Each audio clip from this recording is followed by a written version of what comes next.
Ang mabuting balita ng Panginoon ayon kay San Juan. Kinagabihan ng linggo ding iyon, ang mga alagad ay nagkakatipon.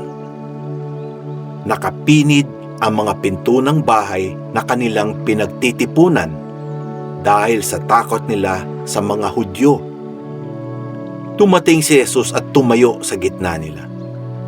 "Sumainyo ang kapayapaan," sabi niya. Pagkasabi nito, ipinakita niya ang kanyang mga kamay at ang kanyang tagiliran. Tuwang-tuwa ang mga alagad nang makita ang Panginoon. Sinabi na naman ni Jesus, "Sumainyo ang kapayapaan. Kung paanong sinugo ako ng Ama, gayon din naman sinusugo ko kayo." Pagkatapos, sila'y hiningahan niya at sinabi, "Tanggapin ninyo ang Espiritu Santo.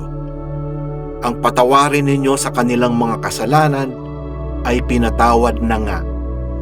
Ang hindi ninyo patawarin ay hindi nga pinatawad." Ang mabuting balita ng Panginoon. Pinupuri ka namin, Panginoong Hesukristo.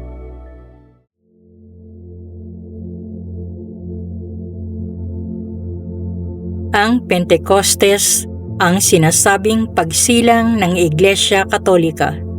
Ito ang araw kung kailan ang banal na Espiritu ay bumaba sa mga alagad at binigyan sila ng lakas, karunungan at tapang upang ipalaganap ang mabuting balita.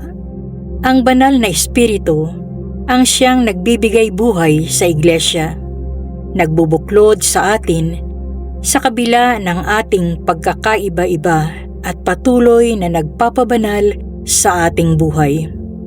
Ang Espiritu Santo ay nagbibigay sa atin ng kapayapaan, pagkakaisa at kapatawaran. Tulad ng sinabi ni Jesus, "Kapayapaan ang sumainyo." Sa isang mundong puno ng alitan, inggitan at hindi pagkakasundo, tinatawag tayo na maging tagapaghatid ng kapayapaan. Bilang mga alagad ni Jesus, sa makabagong panahon, tinatawag tayo na gamitin ang mga kaloob ng banal na Espiritu upang ipagpatuloy ang misyon ng Iglesia. Ang karunungan ay nagtuturo sa atin kung paano gumawa ng tamang desisyon sa gitna ng tukso.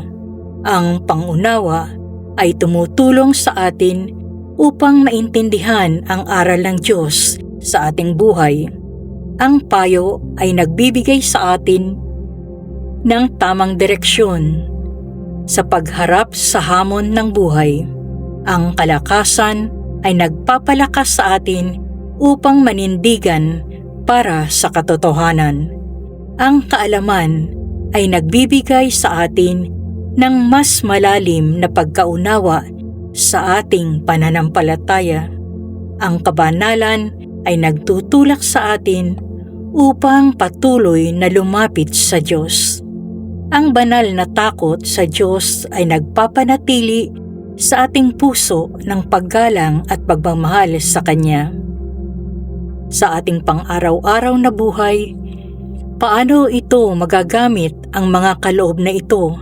Sa tahanan, maaari tayong mag-instrumento ng kapayapaan sa pamamagitan ng pag-unawa at pagmamahal sa ating pamilya. Sa paaralan o trabaho, maaari nating ipakita ang pagiging patas, matapat at masigasig sa ating gawain.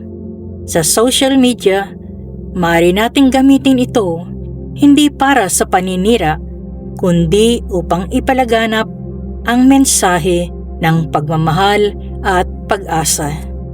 Ang banal na Espiritu ang siyang humuhubog, lumilikha, nagpapalakas at nagpapabanal sa atin. Siya ang nagbibigay ng inspirasyon sa mga manlilikha ng sining, sa mga guro na nagtuturo ng may pagmamahal, sa mga lider na namumuno ng may integridad at sa mga ordinaryong tao nagmamalasakit sa kanilang kapwa. Sa pamamagitan ng Espiritu Santo, nagiging tunay na saksi tayo ni Jesus sa ating panahon. Buksan natin ang ating puso sa banal na Espiritu. Tanggapin natin ang kanyang apoy upang magningas tayo sa pananampalataya at maging ilaw sa iba. Tulad ng mga alagad, huwag tayong matakot. Isabuhay natin ang ating pananampalataya ng may tapang, pagmamahal at pagkakaisa. Kasama ang mahal na Birheng Maria, mabigkis nawa tayo sa iisang iglesyang tinubos ni Kristong Panginoon.